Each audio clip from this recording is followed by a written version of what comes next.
Mega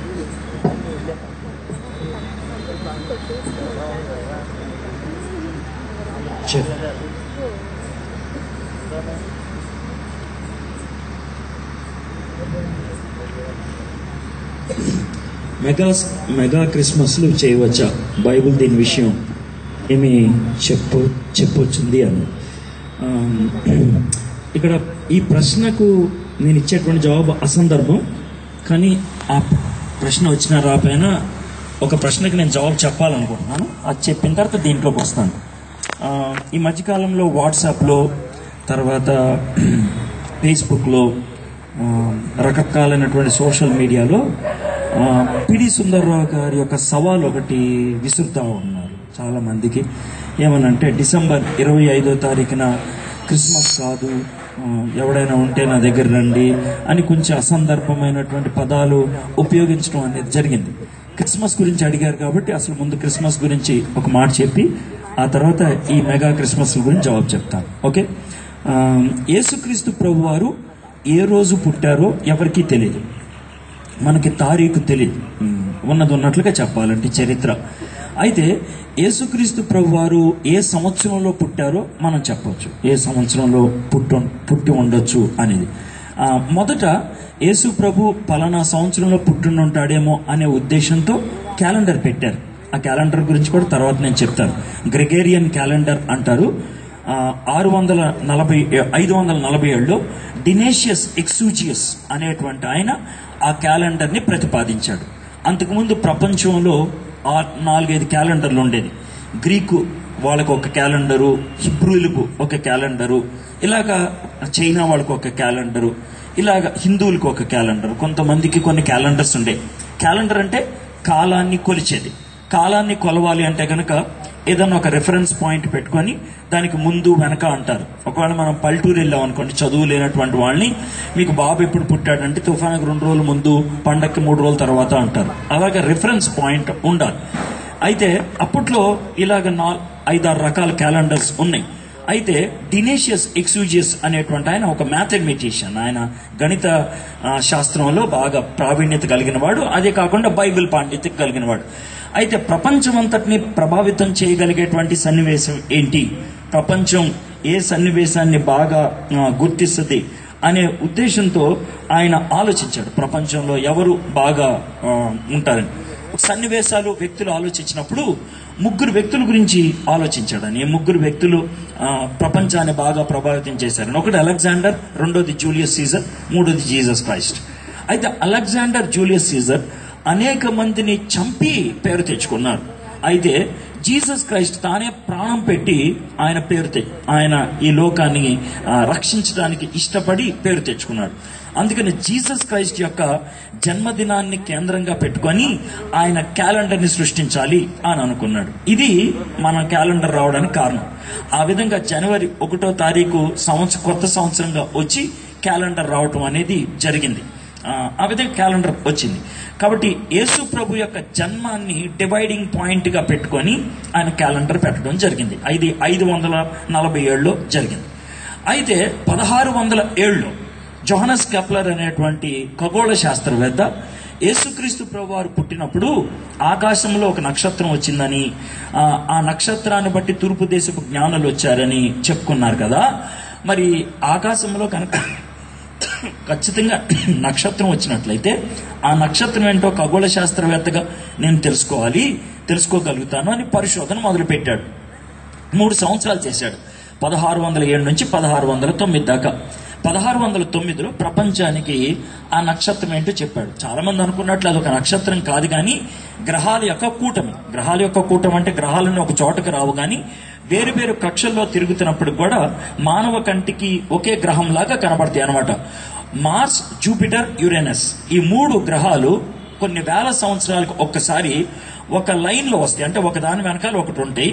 దాంతో ఒక కొత్త నక్షత్రం లాగా కనబడుతుంది, బాగా వెలుగుతో కనబడుతుంది. తూర్పు దేశపు జ్ఞానులు దాన్ని చూసి దాన్ని ఆధారంగా రావటం జరిగింది. దాని యొక్క ఎపిక్ సెంటర్ అంటే దాని యొక్క కేంద్రము జెరూసలేం కాబట్టి జెరూసలేంకి వచ్చి జెరూసలేంలో ఉన్నటువంటి రాజు హేరోద్ దగ్గరికి వెళ్ళారు. వాళ్ళు ఎందుకు ఆ విధంగా వెళ్ళటం జరిగిందనంటే, ఈ ఖగోళ శాస్త్రవేత్తలు మన పారసీక సంస్కృతికి చెందినటువంటి వాళ్ళు. పారసీక సంస్కృతిలో జొరాస్ట్రియన్ అనేటువంటి ఆయన ఉన్నాడు. జొరాస్ట్రియన్ అనేటువంటి ఆయన అవస్థ అనేటువంటి ఒక బుక్ రాశాడు. అవస్థ, జంద్ అవస్థ అంటారు కదా, జండుబామ్ కంపెనీ వాళ్ళు పారసీకులు జంద్ అవస్థ అనేటువంటి పుస్తకం రాశాడు. అది పారసీకుల యొక్క జొరాస్ట్రియన్ మతం యొక్క పవిత్రమైన గ్రంథం. ఆ గ్రంథం 5వ అధ్యాయంలో ఏమని రాశాడంటే, లోకాన్ని విమోచించేటువంటి రక్షకుడు జన్మించినప్పుడు ఆకాశంలో ఒక తార వస్తుంది, ఆయన రాజుగా వస్తాడు అని రాశాడు. కాబట్టి రాజుగా వస్తాడు కాబట్టి రాజుగారి ఇంటికి వెళ్ళి అడిగారు, మీ ఇంట్లో బాబు పుట్టాడని. అప్పుడు హేరోదు మా ఇంట్లో ఎవరు పుట్టలేదని ఆయన పరిచారకుల్ని పిలిచినప్పుడు, యాజకుల్ని పిలిచినప్పుడు వాళ్ళు మీకా గ్రంథాన్ని తీసి బెత్లెహేములో అని చూపించారు.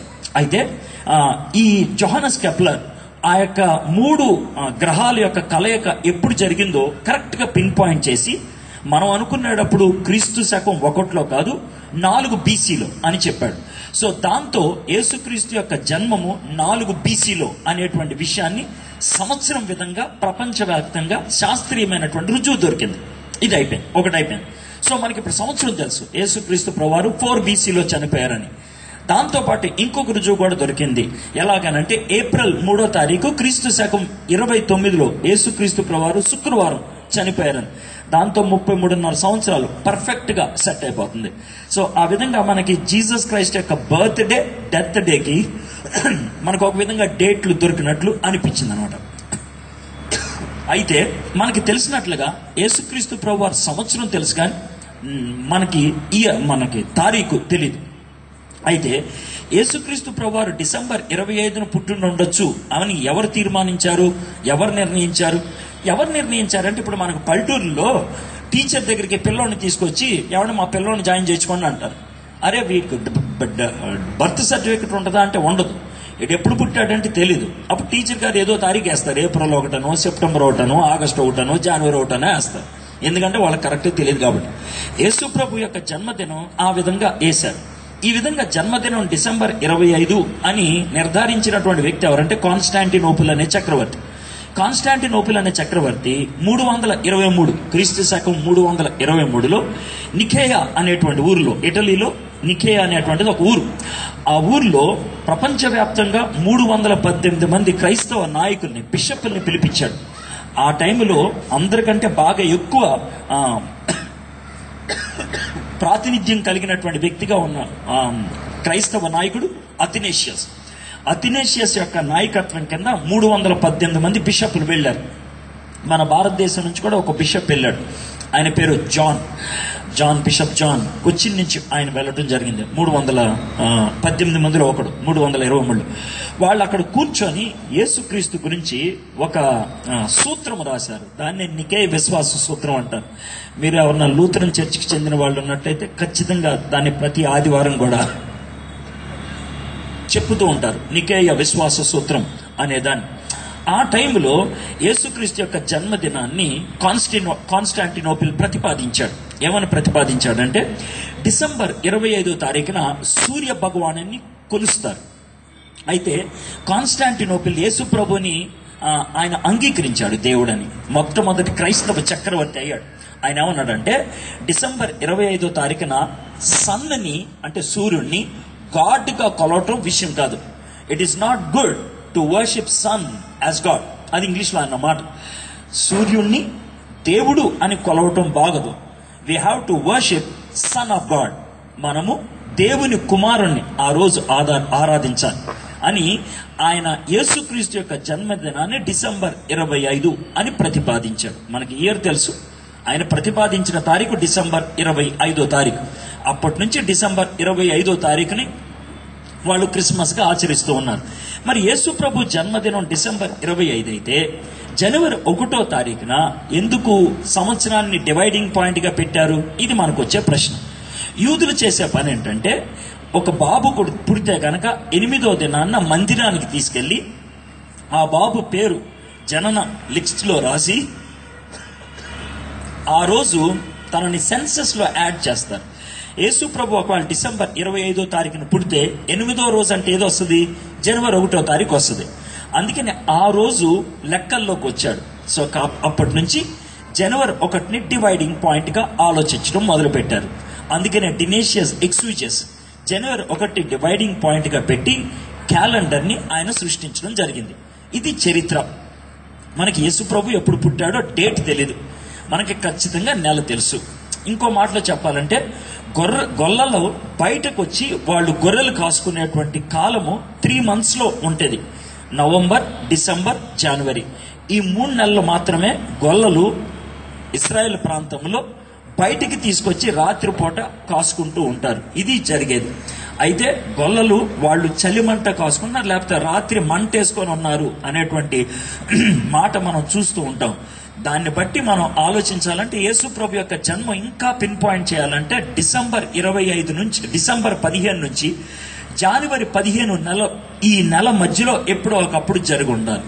ఇంత క్లోజెస్ట్ పాయింట్కి వచ్చిన తర్వాత యేసు ప్రభు యొక్క జన్మదినం డిసెంబర్ 25 అని ఎవరో ప్రతిపాదించారు. ప్రపంచమంతా ఆ రోజు జ్ఞాపకం చేసుకుంటున్నారు.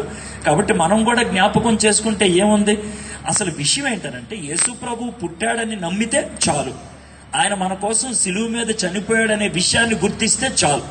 యేసు ప్రభు ఈ లోకంలో పుట్టినందుకు గొప్పోడు అవలా, ఆయన ఈ లోకంలో పుట్టి మానవుడిగా మన కోసం చనిపోవటం అనేది గొప్ప. ఆయన సిలువ మరణము పునరుద్ధానం మనకు రక్షణ తీసుకొచ్చింది.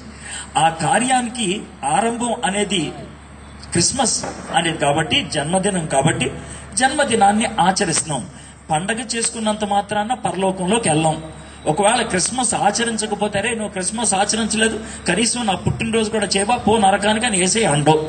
ఒకవేళ తప్పు దినాన్న మనం యేసు ప్రభు జన్మదినాన్ని చేసుకుంటే నీకు ఆ మాత్రం ఇంగిత జ్ఞానం లేదురా, నేను డిసెంబర్ 25 పుట్టానని ఎవడన్నాడ్రా అని యేసు ప్రభు ఏం తిట్టడు. అర్థమైందా? కాబట్టి ఇంత స్పష్టంగా ఉన్నప్పుడు ఎందుకు అంత పెద్ద పెద్ద అపవిత్రమైనటువంటి చట్ట పదాలు ఉపయోగించాల్సిన అవసరం లేదు. కబడ్దా, చీల్చేస్తా, పిండేస్తా అనాల్సిన అవసరం లేదు.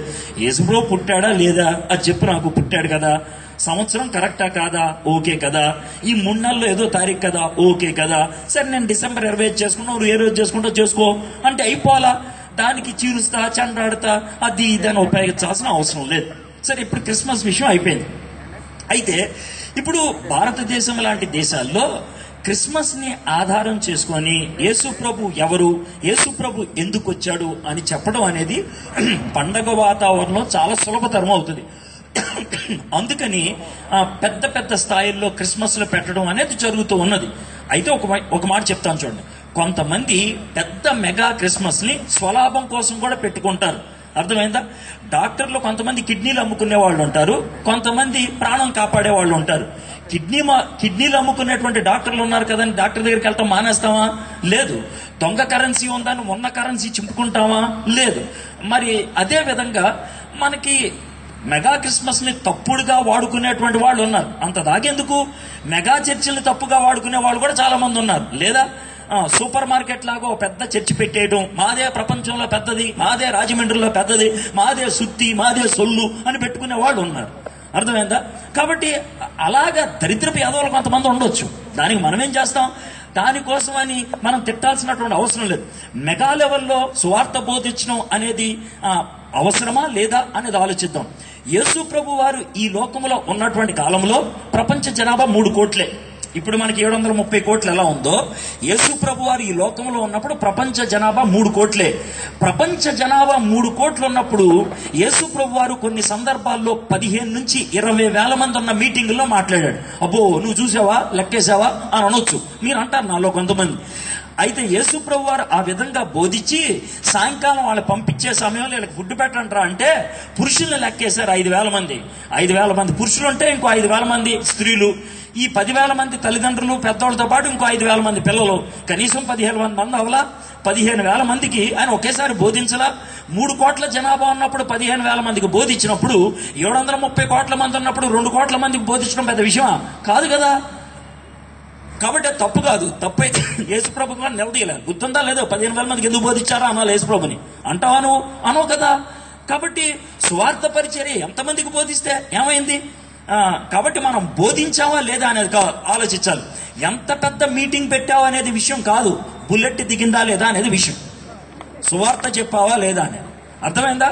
నువ్వు ఒకడికి చెప్పినా 1,000 మందికి చెప్పినా యేసయ్య ఎవరో చెప్పగలిగితే బాగానే ఉంటది. యేసయ్య ఎవరో చెప్పడానికి ఎంతమందికి చెప్తే ఏమైంది? ఎక్కువ మంది చెప్తే సంతోషమే, తక్కువ మంది చెప్తే మరీ సంతోషం.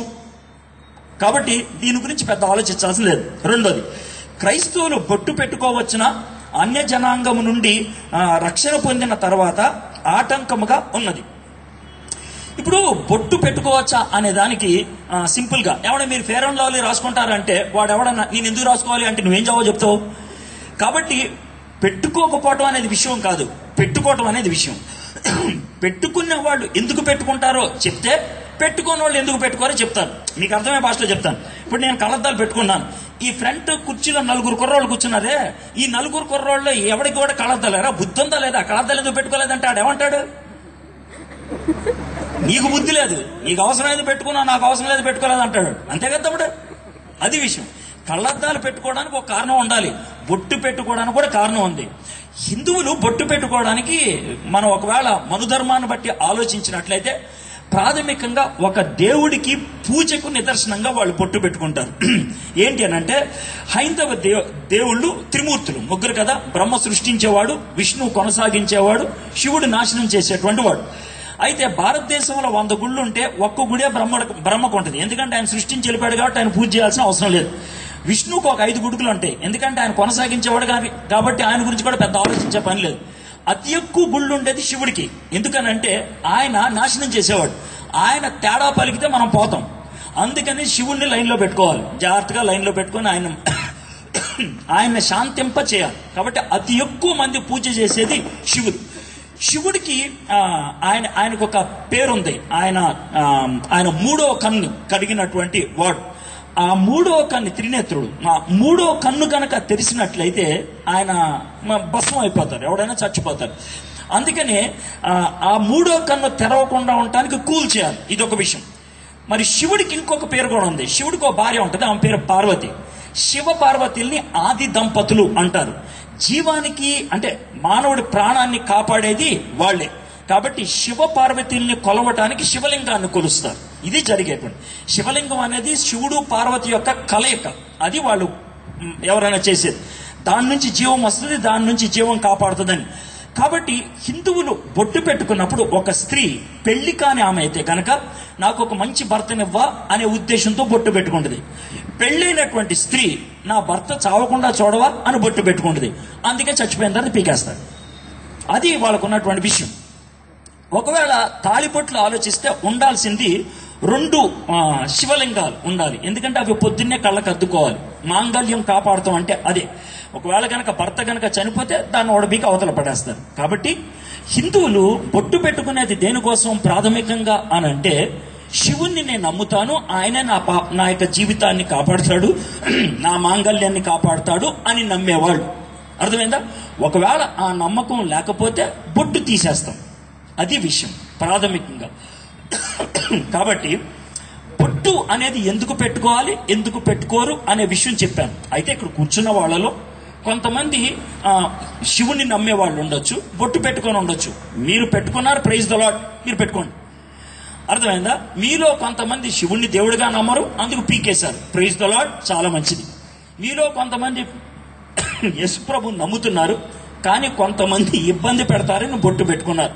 మీకు విశ్వాసం వచ్చేదాకా పెట్టుకోండి.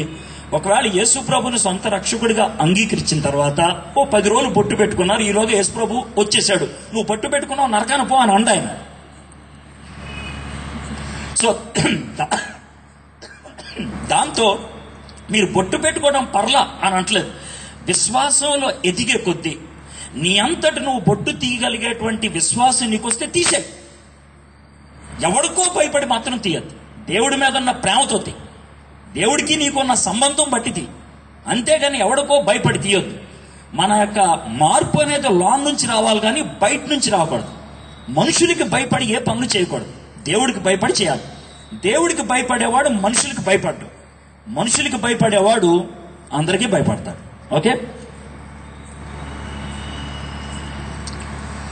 మీరు కొంతమంది నన్ను అడిగారంట, ఆయన కొన్ని ప్రశ్నలే చెప్పారంట. ఒక విషయం చెప్తాను, ఒక నిమిషం.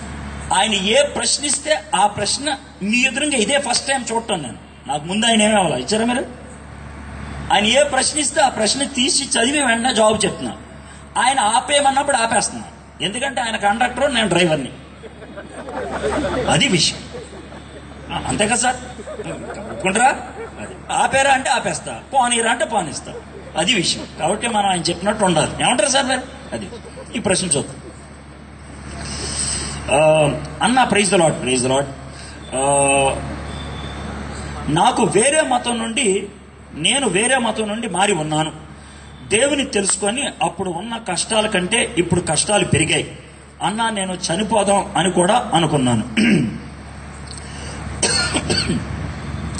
యేసు ప్రభుని సొంత రక్షకుడిగా అంగీకరించినప్పుడు కొంతమందికి కష్టాలు పెరగటం అనేది సహజం.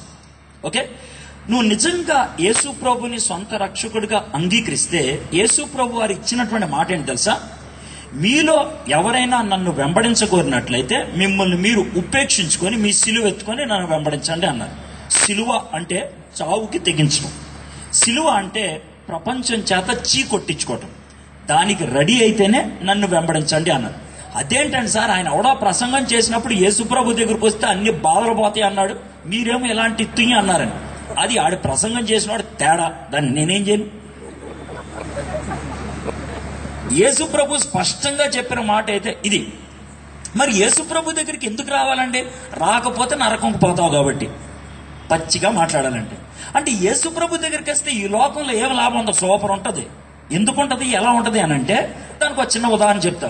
2003లో విజయవాడ తుమ్మలపల్లి కళాక్షేత్రంలో నాస్తికులకి క్రైస్తవులకి మధ్యన భేటీ జరుగుతుంది. బైబిల్ దేవుని వాక్యమా అనేదానికి. రెండో రోజు మధ్యాహ్నానికే దాని క్రైస్తవుల పక్షాన నేను, పండిట్ ఫ్రాన్సిస్ గారు ఉన్నాం. నాస్తికుల పక్షాన వరవర్రావు గారు, గద్దరు, తర్వాత గుత్తా రాధాకృష్ణ గారు, ఇటువంటి వాళ్ళు ఉన్నారు. అయితే రెండో రోజు మధ్యాహ్నానికే వాళ్ళ పని అయిపోతుంది. వాళ్ళకి పెద్ద సత్తా లేదనే విషయం, గ్రిప్ లేదనే విషయం అర్థమైపోతుంది. గుత్తా రాధాకృష్ణ నాస్తిక సమాజానికి అధ్యక్షుడు. ఆయన నా పక్కన కూర్చున్నాడు భోజనానికి. కూర్చున్నప్పుడు ఎడ్వర్డ్ విలియమ్స్ గారు, మీ ప్రసంగికులు క్రైస్తవులు చాలా అబద్ధాలు ఆడతారని అన్నాడు. ఏ సార్ అలా అన్నారు అన్నాడు. అంటే మీరేమంటారు తెలుసా, యేసుప్రభు దగ్గర అంటారా కష్టాలనే పోతాయి అంటారు, కానీ యేసుప్రభు దగ్గరకు వచ్చి యథార్థంగా జీవించేవాళ్ళు చాలా మంది కష్టాలు పాలవటం చూశాను సార్, మరి ఇది అబద్ధం కాదా అన్నాడు. కరెక్టే సార్ మీరు చెప్పింది అని అన్నా. మరి దీనికి మీ జవాబు ఏంటన్నా అంటే, సార్ చెప్తాను సార్, అయితే ఒక చిన్న కథ చెప్తాను. అదే సార్ మీరు వచ్చింది కథలు చెప్పి అంత హడావిడి చేస్తాను. లేదు సార్, ఒక చిన్న మాట అన్నాను. ఏంటనంటే, సార్ మీరు నేను కలెక్టర్ గారు ఆఫీస్కి వెళ్ళాం. ఆ కలెక్టర్ గారు మీ బాగా మిత్రుడు, ఆయన గుర్తుపట్టారు. రే బాగున్నావా అనే పొజిషన్కి వచ్చేసారు. వచ్చేసి మన ఇద్దరిని కలెక్టర్ గారు ఎదురుగా కూర్చోబెట్టి అక్కడ ఉన్నటువంటి ఒక ప్యూర్ని పిలిచారు. 2 టీలు పట్టారా అన్నారు. 2 టీలు ఇచ్చారు. మనం 2 టీలు తాగాం, కలెక్టర్ గారితో మాట్లాడాం, వెళ్ళిపోయాం. సార్ ఇప్పుడు నా ప్రశ్న, మనం కలెక్టర్ ఆఫీస్లో ఇద్దరిని కలిసాం సార్. ఒకడు కలెక్టర్, రెండో వాడు టీ ఇచ్చినటువంటి క్లాస్ 4 ఎంప్లాయీ. సార్ వీళ్ళిద్దరిలో ఎవరు ఎక్కువ పరీక్షలు రాసి ఉంటారు సార్ అన్న. దాందే ఉందండి పెద్ద విషయం. కలెక్టర్ గారు ఎక్కువ పరీక్షలు రాశారు, అంతే కదా సార్. ఎవడు ఎక్కువ పరీక్షలు రాస్తే వాడికి పెద్ద బాధ్యత ఉంటుంది. ఎవడు జులాయిగా తిరిగితే వాడు క్లాస్ 4 ఎంప్లాయీ అవుతాడు. క్రైస్తవ విశ్వాసులు కలెక్టర్లు కానీ క్లాస్ 4 ఎంప్లాయీలు కాదు సార్. అది విషయం. సో జీవితంలో పైకి వెళ్ళాలంటే కష్టాల గుండా వెళ్ళటానికి ఇష్టపడాలి. పేతురు ఎంత స్పష్టంగా రాస్తాడు తెలుసా, మీ బంగారం మేలు అవటానికి పుటమలు వేస్తారు, మీ విశ్వాసం అంతకంటే శ్రేష్టమైంది. కాబట్టి అలాంటి విశ్వాసం ఈ యొక్క శ్రమలో, ఈ యొక్క కష్టాల గుండా వెళ్తున్నప్పుడు మీ జీవితం మేలు అవటం కాదు, మీరు పైకి వెళ్ళటానికి దేవుడు దోహదపడుతూ ఉంటాడు. యోసేపు కష్టాల గుండా వెళ్ళాడు కాబట్టి ఆర్థిక మంత్రి అయ్యాడు. దానియేలు హింసల గుండా వెళ్ళాడు కాబట్టి ప్రధానమంత్రి అయ్యాడు. యోబు బాధలు పడటానికి ఇష్టపడ్డాడు కాబట్టి ఇదివరకటి కంటే 7 ఆస్తిని సంపాదించగలిగాడు. అబ్రహాము తన కుమారుణ్ణి అప్పగించడానికి ఇష్టపడ్డాడు కాబట్టి విశ్వాసులకు తండ్రి అవ్వగలిగాడు. ఎస్తేరు చావటానికి తెగించింది కాబట్టి ఆమె ఇశ్రాయేలీయులందరినీ కాపాడటమే కాకుండా ఆమె ఉన్నతమైన వ్యక్తిగా ఈనాటికే చిరస్మరణీయం అయిపోయింది. శ్రమల గుండా వెళ్ళటానికి ఇష్టపడినటువంటి వ్యక్తి ఈ లోకములో దేవుడు ఇచ్చేటువంటి ఆశీర్వాదాన్ని పొందగలుగుతారు. కాబట్టి మీకు ఇవ్వగలిగేటువంటి సలహా ఏంటి తెలుసా, ఎక్కువసేపు ప్రార్థన చేసుకోండి, దేవుని వాక్యం చదవండి. ఒకళ్ళిద్దరూ మీకు సహాయం చేయగలిగే వాళ్ళు, ప్రోత్సహించే వాళ్ళతో సహవాసంలో పెరగండి. కష్టాల్లో ఆదరణ దొరుకుద్ది, కష్టాల్లో పైకి వెళ్ళగలుగుతారు. అయితే ఒక మాట, ఈ విధంగా కష్టాల గుండా వెళ్లే వాళ్ళకి ఒక్క వచనం చెప్తాను. 1 కొరింథీ 10వ అధ్యాయం 13వ వచనం. మొదటి కొరింథీ 10:13. సాధారణంగా మనుషులకు కలుగు శోధన తప్ప మరి ఏది మీకు సంభవింపలేదు. దేవుడు నమ్మదగిన వాడు, మనము సహింపగలిగినంత కంటే ఎక్కువగా మనల్ని శోధింపబడినేడు. అంతేకాదు, శోధనతో పాటు తప్పించుకునే మార్గమును కలుగచేయను. అదే కదా అక్కడ ఉంది, కరెక్టేనా? 3 సెంటెన్స్లు ఉన్నాయి. మొదటి సెంటెన్స్, సాధారణంగా మనుషులు కలుగు శోధన తప్ప మరి ఏది కలగదు అంటే దాంట్లో సాధారణం అని చెప్పినప్పుడు మనుషుల లెవెల్లోనే వస్తుంది. పైన అంటే దేవదూతలు, కింద అంటే జంతువులు. జంతువుల శోధన మనకు రాదు, దేవదూతల శోధన మనకు రాదు. మన లెవెల్లో మనకు శోధన వస్తుంది. దేవుడు నమ్మదగినవాడు. దేవుడు నమ్మదగినవాడు అంటానికి బ్యూటిఫుల్ స్టేట్మెంట్ ఇచ్చారు. అదే నేను ఎంఫసైజ్ చేస్తున్నాను. ఏంటి తెలుసా? మనము సహింపగలిగినంత కంటే ఎక్కువగా శోధింపబడినాడు. మనము తట్టుకోలేనటువంటి శోధన దేవుడు ఎప్పుడు అనుమతించడు. ఈ మైక్ మీదేనా సార్? ఈ మైక్ మీదేనా? ఓకే సార్, ఈ మైక్ ఇలా టెస్ట్ చేయొచ్చా? మీరేమన్నా ఫీల్ అవుతారా సార్? ఈ మైక్ని దీంతో కొడతాను, మీరేమన్నా ఫీల్ అవుతారా? ప్లీజ్ చెప్పండి సార్, మీ రియాక్షన్ కావాలన్నా. ఒప్పుకుంటారా? సరే, దీన్ని టెస్ట్ చేయడానికి ఇలా కొడతాను సార్, ఒప్పుకుంటారా మీరు? ఎందుకు ఒప్పుకారు సార్? ఇది ఇరిగిపోద్ది, అంతే కదా సార్? ఆయన ఓనర్ అంట, ఎంత చక్కగా చెప్పాడు. ఇది ఒప్పుకుంటారంట, ఇది ఒప్పుకోడంట ఆయన. ఎందుకంటే ఆయనకి తెలుసు ఇది తట్టుకుంటుంది, ఇది తట్టుకోదని. దేవుడు ఓనర్ మనకి, కాబట్టి మనం తట్టుకోగలిగిందే అనుమతిస్తాడు, తట్టుకోలేంది మనకు రానివ్వడు ఆయన. దేవుడు ఏమన్నా పిచ్చోడా? దేవుడు ఏమన్నా అపనమ్మకస్తుడా? అందుకే ముందు డైలాగ్ వేశాడు, దేవుడు నమ్మదగినవాడు, మనము సహింపగలిగినంత కంటే ఎక్కువగా శోధింపబడినాడు. కొంతమంది పరీక్షలకి సరిగ్గా చదవకుండా ఇంటికి వచ్చిన తర్వాత పరీక్ష ఎలా రాసామంటే బ్యూటిఫుల్ ఆన్సర్ ఇస్తారు. Out of syllabus question paper వచ్చిందని. యేసయ్య ఎప్పుడు out of syllabus question paper ఇయ్యడు. మన సిలబస్ లోనే మనకు వస్తుంది. అర్థమైందా? ఇంకో మాట చెప్తున్నాను, అంతేకాదు శోధనతో పాటు తప్పించుకునే మార్గమును కలుగు చేయను. ఆయన పరీక్ష విధిన్ సిలబస్ ఇస్తాడు, గైడ్ కూడా మనకిస్తాడు. రాసి పాస్ అవడం చేత కాకపోతే తప్పు నీది, దేవుడిది కాదు. 3 సెంటెన్స్లు అయిపోయింది. 3 సెంటెన్స్లోనే విషయం అంతా మనకు వచ్చేస్తుంది. Okay, next, suicide is correct solution కాదని తెలుసు, కానీ మీరు సూసైడ్ చేసుకోవాలనేటువంటి తలంపు ఖచ్చితంగా వచ్చేది సాతాను దగ్గర నుంచి. ఒక విషయం గుర్తుపెట్టుకోవాలి, ఒకవేళ మనం కష్టాల గుండా వెళ్తున్నప్పుడు, శోధనల గుండా వెళ్తున్నప్పుడు మనకి అటు ఇటు 2 ఉంటారు. ఒకడు దేవుడు, ఇంకోడు సాతానుడు. నువ్వు ఎవడి వైపు తిరిగితే వాడి దగ్గర నుంచి నీకు ఆదరణ దొరుకుద్ది. దేవుని వైపు తిరిగితే గెలుపు వైపుకి నీ యొక్క నడిపింపు ఉంటుంది. సాతాను వైపు తిరిగితే చచ్చిపోదాం అనిపిస్తుంది, కమిట్ అయిపోదాం అనిపిస్తుంది, లేకపోతే వదిలేసుకోదాం అనిపిస్తుంది. ఎవరి వైపు చూద్దాం అనుకున్నది నీ యొక్క ఇష్టం. మనకి దేవుడు చాలా దగ్గరగా ఉంటాడు. షడ్రక్ మెషక్ అబేద్నెగోలో అగ్నిలో ఉన్నప్పుడు దేవుడు ఎక్కడున్నాడంటే వాళ్ళకి ఎంత దగ్గర అయిపోయాడంటే అన్య దేశపు రాజు కూడా మనం 3 నేసాం, 4వాడు ఎవడరా అని అన్నాడు. దానియేలు సింహాల బోన్లోకి వెళ్ళినప్పుడు దేవుడు దేవదూతను పంపించి ఆ యొక్క సింహాల యొక్క నోర్లు కట్టేశారు అన్నట్లున్నది. దేవుడు మన జీవితాన్ని ఎటువంటి పరిస్థితులు గుండా వెళ్తున్నా కూడా ఆయనకి తెలుసు. మనము తట్టుకోలేనిది ఎప్పుడు కూడా ఆయన అనుమతించడు. నెక్స్ట్,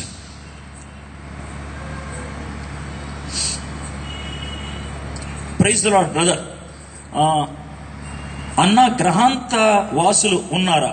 కొంతమంది పాస్టర్లు ఉన్నారు అంటున్నారు, కొంతమంది లేరు అంటున్నారు. ఉన్నట్లయితే బైబిల్లో ఆధారాలు ఉంటే నీకేంటి? ఊరిని అడుగుతున్నా. ఇప్పుడు ఉన్నారనుకో ఏంటి? ప్రపంచంలో 256 దేశాలు ఉన్నాయి.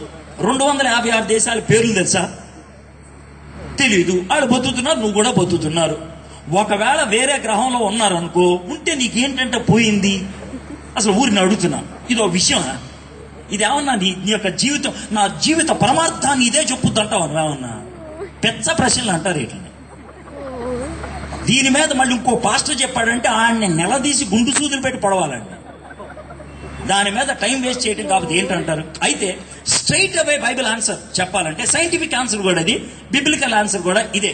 ఏంటంటే, ప్రపంచంలో ఇప్పటిదాకా ఎన్ని గ్రహాల్లో అయితే మానవులు అడుగు పెట్టారో, ఎన్ని గ్రహాల్లోకైతే మానవులు యంత్రాలు పంపించారో, ఏ గ్రహం మీద కూడా సహజంగా జీవం ఉండటానికి అవకాశాలు లేవు. మార్స్ మీద ట్రై చేశారు, చంద్రుడి మీద ట్రై చేశారు, వీనస్ మీద ట్రై చేశారు, జూపిటర్ మీద ట్రై చేశారు. ఇప్పుడు దాకా ఇన్ని గ్రహాల మీద ట్రై చేశారు, ఎక్కడ కూడా జీవం ఉండటానికి అవకాశాలు లేవు. జీవం ఉండేటువంటి అవకాశం ఎక్క భూమి మీద ఉంది. ఎందుకో తెలుసా? దేవుడు ఈ విశ్వాన్నంతటిని సృష్టించి దాంట్లో భూమిని ఎక్కడ పెట్టాలో అక్కడ పెట్టాడు. భూమి ప్రపంచానికి కేంద్రంలో ఉందా? లేదు, ఓ మూల ఉంది. భూమి పోని సూర్య కుటుంబంలో సెంటర్లో ఉందా? లేదు, ఓ మూలలో ఉంది. సూర్య కుటుంబం ప్రపంచంలో ఒక సెంటర్లో ఉందా? లేదు, ఓ మూలలో ఉంది. ఏ మూలలో ఉంటే సూర్య కుటుంబం చక్కగా ఉంటుందో అక్కడ సూర్య కుటుంబాన్ని పెట్టాడు. ఏ మూలలో సూర్య కుటుంబంలో భూమి ఉంటే కరెక్ట్ గా ఉంటుందో క్లైమేట్ అక్కడ పెట్టాడు. లైఫ్ ఉండటానికి ఇప్పుడు దాకా మానవులు కనుక్కున్నది కేవలం భూమి మీద మాత్రమే. కాబట్టి బిబిలికల్ గా ఆన్సర్ చెప్పాలంటే భూమి మీద తప్పించి ఇంకెక్కడ ప్రాణం ఉండటానికి వీలు లేదు. ఉంటే దేవుడు చెప్పుండేవాడు, ఎక్కడో బైబిల్లో లేవు. Okay, right.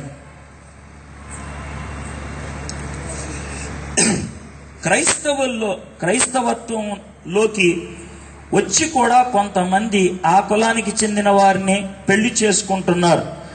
ఈ విధానము క్రీస్తును నమ్మిన వాళ్ళు అవసరమా, అనవసరమా? దీని పట్ల మీ సమాధానం? ఈ ఆచారం హిందూ ధర్మంలో మాత్రమే ఉంది. ఇప్పుడు మతం అనేది మనకు తెలిసిందే, క్రైస్తవత్వం, హైందవత్వం, ఇస్లాం మతం. కులం అనేది కేవలం హిందువులకే తెలుసు. కులం అనేది హైందవ ధర్మంలోది. మనుధర్మం 5వ అధ్యాయం 32వ వచనంలో కుల ధర్మాలు ఉంటాయి. దేవుడు సృష్టించినప్పుడు తలలోంచి బ్రాహ్మణుల్ని, ఛాతీలోంచి క్షత్రియుల్ని, నడువుల్లోంచి వైష్ణవుల్ని, కాళ్ళల్లోంచి శూద్రుల్ని సృష్టించాడు.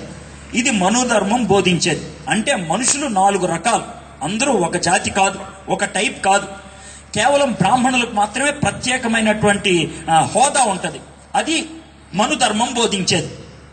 అది హైందవులు నమ్మేది. కానీ క్రైస్తవత్వం నమ్మేది అది కాదు. క్రైస్తవత్వంలో కులాలు లేవు. కులాలు ఇక్కడే కాదు, గ్రీక్ సంస్కృతిలో కూడా ఉంది. అన్యులు, గ్రీసు దేశస్థులు, సమరియలు అనేటువంటి ఆలోచనలు ఉండే.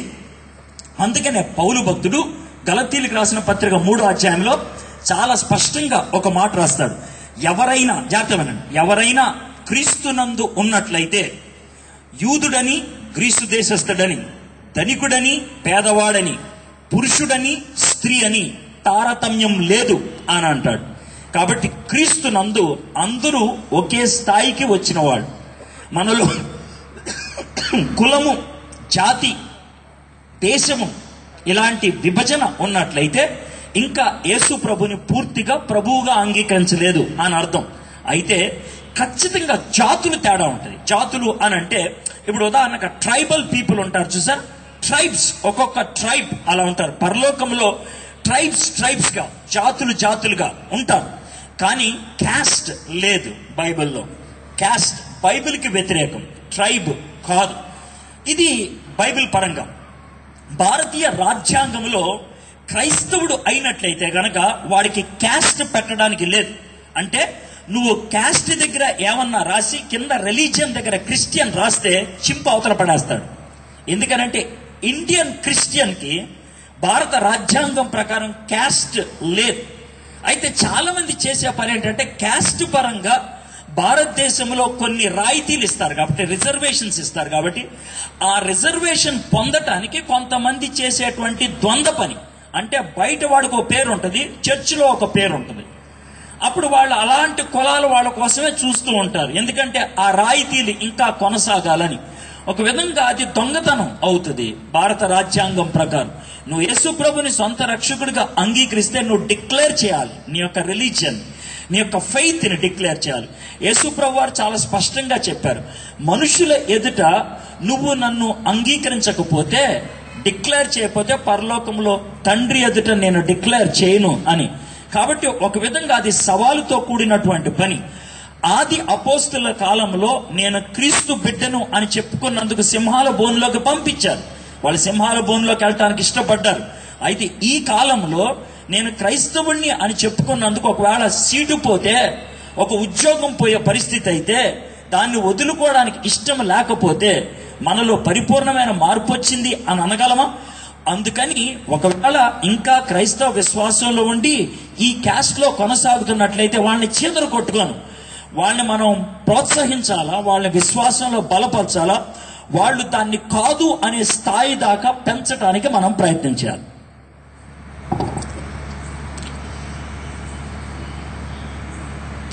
ఈ వచనాల గురించి కదా సార్, అది ఎందుకు పడేసారు నీకు జవాబు తెలీదా అని అనొచ్చు. నేను బైబిల్ తెచ్చుకోవాలా పైకి మీరు అడిగే ప్రశ్నలకి. వచనాలకి అర్థాలు చెప్పమనంటే మనం పర్సనల్ గా కలుసుకోవచ్చు. ప్రజలందరికీ ఉపయోగపడేది వచనాలు కాదు, విషయాలు. అందుకనే పక్క పెట్టా. ఆయన ఏదో ప్రకటన గ్రంథంలో వచనం అడుగుతున్నాడు. వాక్యం ద్వారా దేవుని చిత్తాన్ని తెలుసుకోవడం ఎలా? ఇప్పుడు దేవుని చిత్తం అనేది ఒకవేళ ఆలోచించినట్లయితే దేవుని చిత్తంలో 100 పాయింట్లు ఉంటే 70 పాయింట్లు దేవుడు ఆల్రెడీ బయలుపరిచేశాడు. ఈ 70 పాయింట్లని సహజమైన దేవుని చిత్తం అంటారు, జనరల్ విల్ ఆఫ్ గాడ్ అంటారు. ఇది అందరికీ సమానమే. మీరు పరిశుద్ధులుగా ఉండుట దేవుని చిత్తము, ఇది అందరికీ వర్తిస్తుంది. దేవుని చిత్తము ఆల్రెడీ బైబిల్లో బయలుపరిచిన దానికోసం మనం కొత్తగా ప్రార్థన చేయాల్సిన అవసరం లేదు. ప్రభా, నేను దొంగతనం చేయడానికి వెళ్ళి తలుచుకున్నాను, ఇది నీ చిత్తమా కాదో బయలుపరచు అని సుత్తి ప్రార్థన ఎవడు చేయక్కర్లేదు. దేవుడు దొంగతనం చేయొద్దన్నాడు కదా. దేవుడు ఆల్రెడీ బయలుపరిచాడు 70%. కేవలం 30% మాత్రమే బయలుపరచలేదు. అది స్పెసిఫిక్, ఇది జనరల్ అందరికీ వర్తించేది. స్పెసిఫిక్ అది నీకు మాత్రమే వర్తించేది. అయితే ఒక విషయం గుర్తుపెట్టుకోండి, నువ్వు ఒకవేళ గుండె జబ్బు నిపుణుడు అవ్వాలన్నా, కళ్ళ డాక్టర్ అవ్వాలన్నా, లేకపోతే బ్రెయిన్ కి సంబంధించిన డాక్టర్ అవ్వాలన్నా మనం MD MS చదవాలి. MD MS చదవాలంటే ఖచ్చితంగా MBBS ఉండాలి. MBBS లేకుండా ఎవడు MD MS అవ్వలేడు. MBBS చదివినప్పుడు శరీరం అంతటి కోసం కొంచెం చదువుతాం, కొంచెం. ఆ తర్వాత శరీరంలో ఒక భాగం మీదే వాళ్ళు ఎక్కువగా చదువుతారు. చివరికి వాడేమవుతాడు? గుండె గురించే చదివినట్లయితే కార్డియాలజిస్ట్ అవుతారు, కళ్ళ గురించే చదివినట్లయితే ఆప్థమాలజిస్ట్ అవుతారు. MBBS 5 ఏళ్ళు చదివితే 5.5 సంవత్సరాలు, PG చదివేది 2 లేకపోతే 3 సంవత్సరాలు. మన క్రైస్తవత్వంలో దేవుని చిత్తం కూడా 2 విభాగాలుగా ఉంటుంది. 70% అనేది MBBS లాంటిది. ఒకవేళ నువ్వు దేవుని బిడ్డవైనట్లయితే దేవుడు ఆల్రెడీ బయలుపరిచిన దాన్ని బాగా నువ్వు అన్వయించుకోగలిగినట్లయితే ప్రార్థన చేస్తూ ఉన్నప్పుడు నీకు మాత్రమే వర్తించే 30% గాడ్స్ విల్ ఉందే అది బయలుపరుస్తాడు. ఈ 30% 3 విషయాల గురించే ఉంటుంది. ఏంటి ఆ 3 విషయాలు? ఒకటి వొకేషన్, ఏ వృత్తిలోకి వెళ్ళాలి. రెండోది లొకేషన్, ఏ ఊరు వెళ్ళాలి. మూడోది కాంబినేషన్, ఎవరిని పెళ్లి చేసుకోవాలి. ఇవి మాత్రం చాలా ప్రత్యేకమైనవి, మనకు మాత్రమే వర్తించేది. అవి దేవుని సన్నిధిలో ప్రార్థన చేస్తా ఉన్నప్పుడు దేవుడు బయలుపరచడానికి 7 మార్గాలు, 7 ways. నెంబర్ 1 గాడ్స్ వర్డ్, దేవుని వాక్యం ద్వారా బయలుపరుస్తాడు. రెండోది గాడ్లీ కాన్షియన్స్, మనస్సాక్షి ద్వారా బయలుపరుస్తాడు. మూడోది గాడ్లీ సర్కమ్స్టాన్సెస్, పరిస్థితుల ద్వారా ఆయన బయలుపరుస్తాడు. నాలుగోది గాడ్లీ ఎల్డర్స్, దైవికమైనటువంటి పెద్దల ద్వారా బయలుపరుస్తాడు. ఐదవది డ్రీమ్స్, కళల ద్వారా బయలుపరుస్తాడు. ఆరోది విజన్స్, దర్శనాల ద్వారా బయలుపరుస్తాడు. ఏడోది సైన్స్, సూచనల ద్వారా బయలుపరుస్తూ ఉంటాడు. 7 మార్గాలు. అయితే విచిత్రం ఏంటంటే ఈ 7 మార్గాల్ని దేవుడే కాదు సాతానుడు కూడా వాడచ్చు. దేవుని వాక్యాన్ని పట్టుకొని సాతానుడు యేసయ్య దగ్గరికి వచ్చి శోధించాడు. కాబట్టి 7 మార్గాలు కూడా సాతానుడు వాడచ్చు. మరి ఎలాగ సార్, ఏం చేయమంటారు? దేవుడు ఒక పద్ధతి ద్వారా బయలుపరిస్తే మనం దేవుని సన్నిధిలో ప్రార్థన చేస్తా ఉన్నప్పుడు, కనిపెడతా ఉన్నప్పుడు ఇంకొక మార్గములో ఆయన ధృవీకరిస్తాడు. మొదటి దాన్ని కమ్యూనికేషన్ అంటారు, రెండో దాన్ని కన్ఫర్మేషన్ అంటారు. ఆ విధంగా దేవుని చిత్తాన్ని మనం వ్యక్తిగతంగా తెలుసుకోగలుగుతాం. దేవుని చిత్తాన్ని వ్యక్తిగతంగా మనం తెలుసుకోవాలి, కానీ దాన్ని మనం అవుట్ సోర్స్ చేయకూడదు. అవుట్ సోర్స్ చేయటం అంటే ఏంటి తెలుసా? అమెరికాలో కంపెనీ ఉంటుంది, దాని ఆఫీస్ ఇక్కడ ఉంటుంది, ఇక్కడ పనిచేస్తూ ఉంటాడు. అయితే మీలో కొంతమంది పాస్టర్లకి డబ్బులు ఇచ్చి దేవుని చిత్తం కనుక్కోండి, ఉద్యోగం మంచిదా కాదు, మా అబ్బాయికి ఆ అమ్మాయి సెట్ అవుద్దలేదు మీరు చూడండి అని అడుగుతూ ఉంటారు. అది మీరు చేసుకోవాలి. దేవునిలో ఉన్నటువంటి వ్యక్తులు దేవునికి దగ్గరగా ఉంటూ ప్రార్థన చేస్తూ ఉంటే దేవుడు తన చిత్తాన్ని, తన మనసుని మనకు బయలుపరుస్తాడు. ఇందులో రెండో క్వశ్చన్, బైబిల్లో స్త్రీలు మౌనంగా ఉండాలి అని ఉంది కదా, దాని అర్థం ఏమిటి అని అంటారు. బైబిల్లో చాలా విషయాలు ఉన్నాయి, అవన్నీ మీరు చేస్తున్నారా? కొన్ని విషయాలు అవి ఆ ప్రాంతానికి చెందినవి, కొన్ని విషయాలు ప్రపంచం అంతటికి చెందినవి. బైబిల్లో ప్రపంచం అంతటికి అంటే సార్వత్రికంగా అందరూ కూడా పాటించాలి అనేవి ఎలా ఉండాలంటే, బైబిల్ని 3 భాగాలు చేద్దాం. యేసు ప్రభుకి ముందు, యేసు ప్రభు కాలం, యేసు ప్రభు తర్వాత. ఈ 3 కాలాల్లో ఒకే విధమైనటువంటి ఆలోచన ఏదైనా ఉన్నట్లయితే దాన్ని సార్వత్రిక నియమం అంటారు. ఏది ఏమన్నా సరే దాన్ని పాటించాల్సిందే, సార్వత్రిక నియమం. ఎందుకంటే పాత నిబంధనలో ఉంది, యేసుప్రభు కాలంలో ఉంది, అపోస్తుల కాలంలో కూడా ఉంది. ఒకవేళ దీన్నే ఎగ్జాంపుల్ గా తీసుకుందాం. స్త్రీ బైబిల్ మొత్తంలో కూడా మౌనంగా ఉండమని చెప్పారా? పాత నిబంధనలో డెబోరా 40 సంవత్సరాలు ఇశ్రాయేలీయులకి నాయకురాలుగా ఉంది. నోరు మూసుకొని అయితే నాయకురాలుగా ఉండడానికి వీల్లేదు కదా. కాబట్టి ఆమె ఖచ్చితంగా మాట్లాడున్నది నాయకత్వపు విషయాన్ని ఆమె అనుగ్రహించింది. ఎగ్జాంపుల్ చెప్తున్నా. పాత నిబంధన సువార్తల కాలంలో యేసు ప్రభు మరణించి తిరిగి లేచాడనేది సువార్త. మొట్టమొదటిగా సువార్త బ్రేక్ అవుతుంది బ్యాటరీ. యేసు ప్రభు మొట్టమొదటిసారిగా తిరిగి లేచాడు అనేటువంటి మాట ఎవరికి చెప్పారు? మొట్టమొదటిగా చెప్పింది ఒక స్త్రీకి. ఆ స్త్రీ వెళ్ళి పేతురు, యోహానుకు చెప్తాం జరిగింది.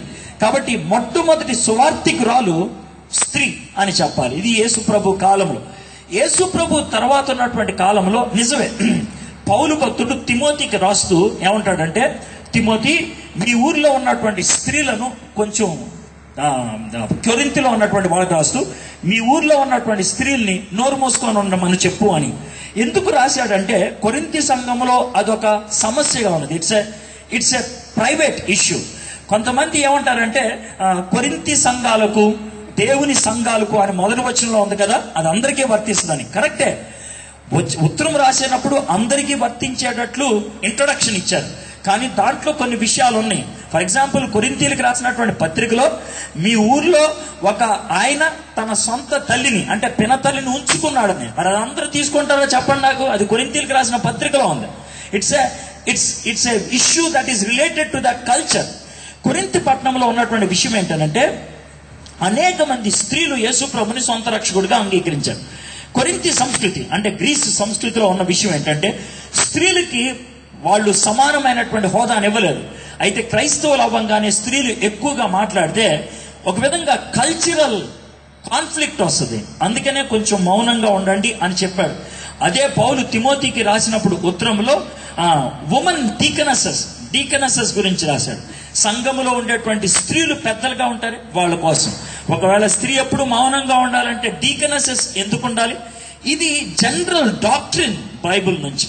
అయితే కొన్ని సంఘాలు ఉన్నాయి, బ్రదరిన్ సంఘాలు, లేకపోతే మరికొన్ని సంఘాల్లో స్త్రీలు మౌనంగా ఉండాలి అని చెప్తూ ఉంటారు. ఒకవేళ మీరు ఆ సంఘానికి చెందిన వాళ్ళైతే మౌనంగా ఉండండి. సంఘంలో ఇప్పుడు పోయేదేముంది? పెద్దేదో నోరు తెరిచి మీదేదో పీకేవాళ్ళలాగా మీరు మౌనంగా ఉండండి. దానికోసం కాగితం రాసి హడావుడి చేయాల్సిన అవసరం లేదు. వాళ్ళు మౌనంగా ఉండి చక్కగా సేవ చేస్తున్నారు, మీరు తెరిచి సేవ చేయగలిగితే బయటకు వచ్చి మీరు వేరే చోట చేయండి. అర్థమైందా? దానికోసం ఏదో సంఘ సంస్కరణం చేసేవాళ్ళలాగా శుద్ధి శానం చేయాల్సిన అవసరం లేదు. ఇది మేజర్ డాక్ట్రిన్ ఏం కాదు.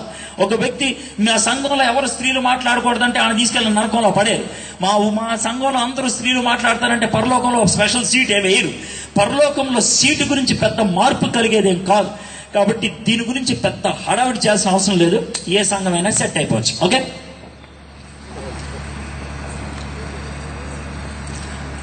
ఉంది. ఇంకో ప్రశ్న ఉంది సార్. మరి లెంట్ డేస్ చేయవచ్చా? ఇప్పుడు ఉపవాసము అనేది ఉంది కదా, లెంట్ దినాల్లో ఉపవాసం చేస్తూ ఉంటారు, ఎక్కువసేపు దేవునితో గడపడానికి ఇష్టపడుతూ ఉంటారు. 40 రోజులు, అర్థమైందా, మాంసం తినటం మానేయటం, లేకపోతే ఒక పూట భోజనం చేయటం, ఇవన్నీ చేస్తారు. సరే, ఇవన్నీ ఎక్కడి నుంచి వచ్చాయి? బైబిల్లో లేవు. బైబిల్లో లేదు కదా, మనం చేయకూడదు అనొచ్చు. బైబిల్లో పళ్ళు తోముకోని అక్కడ ఉందా? పళ్ళు తోముకోని ఉందా? మరి రేపు నుంచి అప్పుడు పళ్ళు తోముకోకూడదు. పడదామా? ఎప్పుడు అడగడే పళ్ళు తోముకోవచ్చా అని ఎందుకు అడగరు? పళ్ళు తోముకోవాలి. ఎందుకంటే పళ్ళు తోముకోకపోతే వాసన వస్తుంది, ఎదురు ఎవడు ఉండడు. కొంతకాలం పోతే పళ్ళు కూడా ఊడిపోతాయి, మనం తినడానికి ఏమో ఉండదు. అందుకే శుభ్రం కోసం తోముకుంటాం. దానికి బైబిల్లో ఏమి లేదు. లెంట్ అనేది కూడా బైబిల్లో నుంచి వచ్చింది కాదు, కానీ చరిత్రలో వచ్చినటువంటి ఆచారం, నిజంగానే ఆచారం. కానీ ఆ ఆచారం వెనకాల ఒక అద్భుతమైనటువంటి ఉద్దేశం ఉంది. ఎలా అంటే 19వ శతాబ్దం వరకు మన ఆసియా ఖండంలో, ఆఫ్రికా ఖండంలో చదువు ఎవరికి ఉండేది కాదు. చదువు ఎందుకంటే చాలా పూర్ కంట్రీస్, పేద దేశాలు, చదువు ఉండేది కాదు. అయితే యాంగ్లికన్ అంటే CSI CNI, తర్వాత లూథరన్, తర్వాత మెథడిస్ట్, ప్రొటెస్టాంట్, ఈ చర్చెస్ వాళ్ళు ఈ 2 ఖండాల్లో బాగా పరిచయం చేయడం మొదలుపెట్టారు. అయితే పరిచయం చేసినప్పుడు చాలా మంది మారుమనసు పొందారు. ఈ మారుమనసు పొందినప్పుడు వాళ్ళకి సరిగ్గా చదువు ఉండేది కాదు. చదువుకోవడానికి పుస్తకాలు ఇవ్వడానికి వాళ్ళకి చదువు లేదు. అందుకనే వాళ్ళు ఒక నియమాన్ని పెట్టుకున్నారు. ఎవరు తెలుసా? ప్రతి సంవత్సరం కూడా యేసు ప్రభు వారు చనిపోయినటువంటి మంచి శుక్రవారం ఉంటుంది, దానికి ముందున్నటువంటి ఆదివారం మట్ల ఆదివారం ఉంటుంది, అక్కడ నుంచి 36 రోజులు ముందుకొచ్చి బుధవారం ఎక్కడైతే వస్తే నీరెస్ట్ పాయింట్ అక్కడ బసం బుధవారం అని, ఆ బసం బుధవారం నుంచి మట్లాదివారం వరకు ప్రతిరోజు ప్రతి సంవత్సరం కూడా యేసు ప్రభు యొక్క జీవితాన్ని ఒకసారి మరలా చెప్పాలి. ఎందుకంటే ప్రతి సంవత్సరం సంఘంలో చేర్చబడతారు కదా, వాళ్ళు యేసు ప్రభు యొక్క జీవితం మొత్తం గాస్పుల్స్ లో సువార్తల్లో ఏముందో ఒకసారి వినాలి అని వాళ్ళు ఎలమనాక్ సృష్టించారు. ఆ విధంగా వాళ్ళు వాక్య ధ్యానాన్ని సృష్టించారు. ఎందుకని ఎవ్రీ ఇయర్ ప్రతి సంవత్సరం ఒకసారి యేసు ప్రభు యొక్క జీవితాన్ని మననం చేసుకొని దేవునికి దగ్గర అవడానికి. అందుకని లెంటు అనేది పెట్టారు. నీకు ఇష్టం లేదా మానే, బాగుంటుంది దానికంటే ఆచరించు, ఆచరిస్తే మంచిదే. ఆచరించినంత మాత్రం పరలోకంలో స్పెషల్ ప్లేస్ ఎవరు లేనంత మాత్రం నిన్ను బయటికి పంపించారు. ప్రాముఖ్యమైన విషయం అంటే నువ్వు దేవుని దగ్గర ఉంటావా లేదా. బట్ లెంట్ వెనకాల ఉన్నటువంటి ఆచారం ఇది చెప్పడం నా వంతు, అది చెప్పారు. నాలుగోది ఉపవాసం గురించి వివరించండి. ఉపవాసం గురించి వివరించేదేముంది? ఉపవాసం 2 పదాల యొక్క సముదాయం ఉపవాసం. ఉప అంటే దగ్గర, వాసం అంటే నివసించం. దేవుడికి దగ్గర అవడానికి, దేవుడి నుంచి దూరం అయ్యేది ఏదైతే పక్కకు తీసేస్తారో దాన్ని ఉపవాసం అంటారు. వంట వండుకోవటం, తినటం, అక్కడికి వెళ్తాం, ఎక్కడికి వెళ్తాం, అభ్యంతరం ఉంటే కొన్ని దినాలు పక్కకు పెట్టి ప్రభు ఎన్ని అడ్డుగా ఉన్నాయి పక్క పెడతా, ఇదంతా సమయం నీకే ఇస్తాను అని దేవుని దగ్గరే కూర్చుంటే దాన్ని ఉపవాసం అంటారు. ఉపవాసాన్ని ఉపమావాసం చేయకూడదు. అంటే ఏంటి? ఉపవాసం చేస్తున్నానని అన్నం మానేసి 1/2 కేజీ అన్నం తినేవాడు 1.5 కేజీన్నర ఉప్మా తినేసి నేను ఉపవాసం చేస్తున్నానంటే అది ఉపవాసం కాదు, ఉపమావాసం అవుతుంది.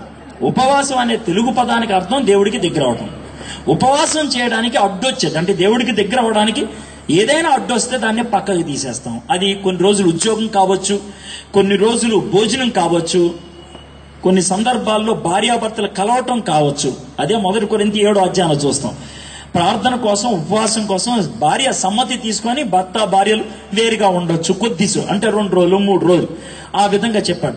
దానికోసం స్త్రీ పురుషులు భార్యాభర్తలుగా కలవటం అనేది పాపం అని కాదు, అది చెడ్డదని కాదు, దేవుడు చాలా పవిత్రంగా చూశాడు. కానీ అది అడ్డుగా ఉండొచ్చు, అది మన హృదయంలో కొంచెం కలత కలిగించవచ్చు. అందుకనే అలా కొంచెం దూరం అవడానికి ఇష్టపడితే చేయండి అన్నారు. ఉపవాసం అది. అయితే ఉపవాసం చేసేప్పుడు పెద్ద హడావిడి చేసి పెద్ద బోర్డు తలిగించుకోక్కర్లేదు. మా ఇంటి వెనక ముందు మేము ఇంట్లో భోజనం ఉపవాసంలో ఉన్నామని. ఉపవాసం చేసేప్పుడు చాలా ప్రైవేట్ గా చేయమన్నారు దేవుడు. ఉపవాసం చేసేప్పుడు చాలా మంచిగా కనబడమన్నాడు. అంటే శుభ్రంగా తలస్నానం చేసి వీలైతే కొంచెం ఎక్కువ ఫేర్ అండ్ లవ్లీ రాసుకోమన్నాడు దేవుడు, మన భాషలో చెప్పాలంటే. ఎందుకంటే బాగా బ్రైట్ కనబడాలి. అంతేగాని నా ఉపవాసం ఫేస్ పెట్టకూడదు. అది దేవుడి యొక్క ఉద్దేశం. హడావిడి చేయకూడదు, పబ్లిక్ చేయాల్సిన అవసరం లేదు. It's between you and God. ఇది బిబ్లికల్ ప్రిన్సిపల్. మీకు ఎవడు చెప్పాడు అంటే నాకెవడు చెప్పలేదు, దేవుడు చెప్పిన మాటలు. అర్థమైందా? దీన్ని ఆచరించాలని నీ ఇష్టమయ్యా, ఆచరిస్తే ఆచరించలేక మాని, అడిగావు గాడు చెప్తున్నా. అర్థమైందా? ఉపవాసం అంటే ఏంటని. Biblical principal of fasting is that. Okay, next. ఇది లాస్ట్ క్వశ్చన్ అని ఈయన అన్నాడు, నేను అనలా. ఎన్నావో లేదు. అర్థమైందా? మళ్ళీ వచనాలు తీసుకొచ్చా. నువ్వు వచనాలు చిరాకు, నాకు ఇష్టం. వచనాలు చిరాకంటే ఇడికి బైబిల్ రాదు అనుకోతే, అంటే వచనాలు అడిగారంటే ఖచ్చితంగా ఓ పాస్టర్ అయిన ఉంటాడు. ఏదైనా సరే వచ్చిన పక్క పెడతా, విషయం మనకు కావాలి. ఇక్కడ డీల్ చేయాల్సిన విషయాలు కానీ ఆ వచనంకి అర్థం ఏంటి, ఈ వచనానికి అర్థం దా ప్రైవేట్గా రా, దగ్గర రా, మాడుకుందాం. అర్థమైందా? పబ్లిక్ గా చెప్పండి. పాతాళం ఎక్కడ ఉంది? మా ఇంటి వెనకాలే. వస్తావా? సరదా కడుతుంది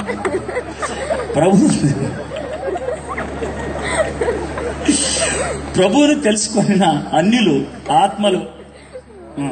ఇది కూడా పాతాళం గురించి రాజమండ్రిలో ఎక్కువ బాధపడుతుంది. ఏమైంది అంటే పాతాళంలో స్వార్థ ప్రకటించబడుతుందా అని. బైబిల్ మిషన్ సేవకులు చెప్పే బాధలు ప్రస్తుత కాలంలో పాతాళంలో సువార్త చేస్తున్నాడని చెప్తున్నారు. నిజంగా అబద్ధమా? ఓకే, నేను నిన్న దీనికి ఆన్సర్ ఇచ్చాను, మళ్ళీ అడిగారు కాబట్టి బహుశా నిన్న వచ్చిన వాళ్ళు అయి ఉండరు. పాతాళము పరలోకము అంటే నరకము పరలోకం అనేది భౌతికమైంది కాదు. భౌతికమైంది అంటే ఫిజికల్. అర్థమైందా? ఫిజికల్ అయితే ఎక్కడుంది అని చెప్పొచ్చు. మీకు ఒక ప్రశ్న అడుగుతాను, ఆ ప్రశ్నకి మీరు జవాబు చెప్తే పాతాళానికి కూడా నేను జవాబు చెప్తాను. నీ మనసు ఎక్కడ ఉంటుందో చెప్పగలవా? ఇక్కడ ఎక్కడ ఎక్కడ ఎక్కడ ఎక్కడ ఉంటుంది? చెప్పలేవు. గుండెకాయ ఎక్కడుందో చెప్తావు, హృదయం ఎక్కడుందో చెప్తావా? హృదయం ఎక్కడ ఉంది, నీ చుట్టూ తిరుగుతున్నానంటావా? ఆలోచించు. హృదయం అనేది కంటికి కనబడింది, మనసు అనేది కంటికి కనబడింది, ప్రాణం ఎక్కడుంది చెప్పగలవా? చెప్పలేవు. ఇది భౌతికేతమైనవి, బియాండ్ ఫిజిక్స్, మెటాఫిజిక్స్ అంటారు. పాతాళము, పరలోకము లేదా నరకము, పరలోకం అనేది బియాండ్ ఫిజిక్స్, భౌతికేతమైనవి, మెటాఫిజిక్స్ అంటారు. కాబట్టి అది ఎక్కడుందంటే ఎవడు చెప్తాడు? ఎవడు దాన్ని చూపించలేడు. కాకపోతే బైబిల్లో సాక్షాత్తు దేవుడు చెప్పాడు అది ఉందని. కాబట్టి నువ్వు దేవుణ్ణి నమ్మితే పరలోకాన్ని, నరకాన్ని నమ్మాల్సిందే. నువ్వు పరలోకాన్ని, నరకాన్ని నమ్మట్లేదంటే ఎవరిని నమ్మట్లేదని అర్థం? దేవుణ్ణి నమ్మట్లేదని అర్థం. Okay, right. ఇది ఒక ఆన్సర్. ఎక్కడుంది? రెండోది, పాతాళంలో సువార్త బోధిస్తారా? బోధించరు. ఎందుకనంటే చాలా స్పష్టంగా మనం ప్రసంగి గ్రంథంలో చూసినట్లయితే 7వ అధ్యాయం 10-11 వచనాల్లో ఎక్కడున్నప్పుడే నువ్వు ఏమన్నా చేయగలుగుతావు, చచ్చిపోయిన తర్వాత ఏమైనా చేయడానికి ఉంటుందా? లేదు. కాబట్టి ఎక్కడే చెయ్యి అని అన్నారు. రెండోది, యేసు ప్రభు వారు తన నోటితో ఒక అద్భుతమైనటువంటి ఉపమానం లాంటిది చెప్పాడు. ఏమనంటే, లాజరు అనేటువంటి ఒక పేదోడు ఉండేవాడు, ఒక ధనికుడు ఉండేవాడు. ఇద్దరు చచ్చిపోయారు. చచ్చిపోయిన తర్వాత ఏమో లాజరేమో అబ్రహాం రొమ్ముకి వెళ్ళాడు, అంతే, దాన్నే ప్యారడైజ్ అంటారు. ఈ ధనికుడేమో నరకానికి వెళ్ళాడు. నరకానికి వెళ్తే ఆ నరకానికి చుక్క నీరెమ్మంటే ఇయ్యర్రా బాబు అని అన్నాడు. ఏ అంటే అది ఫైనల్, అక్కడ బోధించడాలు లేవు, చెప్పడాలు లేవు. ఏమంటే కొంచెం ట్రాన్స్ఫర్ ఏమన్నా అప్లై చేసుకోవచ్చు అంటే లేదు. అర్థమైందా? అవి ఏవి కుదరవు. ఇక్కడ once for all it's final, ఇంకా దానికి వేరే మార్పు లేదు. సో నరకంలోకి వెళ్ళిన తర్వాత ఆలోచిద్దాం అని అంటే కుదరదు. ఏది చేసినా ఇప్పుడే, ఇదే అనుకూల సమయము, ఇదే రక్షణ దినము అని యేసు ప్రభు వారు అందుకే చెప్పారు. సో దానికి మనం స్పందించాల్సిన టైంలో స్పందించాలి. ఓకే, ఇంకోటి చెప్తారా? లాస్ట్ ఆయన డబ్బులు ఇచ్చాడు, చాలాడి ఇచ్చాడు. ఓకే, ఇస్కరియోతు యోధ ప్రభువుని అప్పగించారు కదా, అది దేవుని ప్రణాళిక లేక అపవాదికి చోటు ఇవ్వడం వల్ల? మరి లేఖనాల ప్రకారం ప్రభు అప్పగింపబడ్డారు కదా, అది యోధ తప్పు అవుతుందా? లేఖనాల ప్రకారం యేసు ప్రభు అప్పగింపబడాలి, దాంట్లో డౌట్ లేదు. యోధానే అప్పగించాలని లేఖనం ఉందా? ఒకవేళ యోధా గనక విధేయత చూపించినప్పుడైతే ఇంకెవడో చేసి ఉండేవాడు. యోధాకి చివరి క్షణం దాకా స్వేచ్ఛ ఇవ్వబడింది.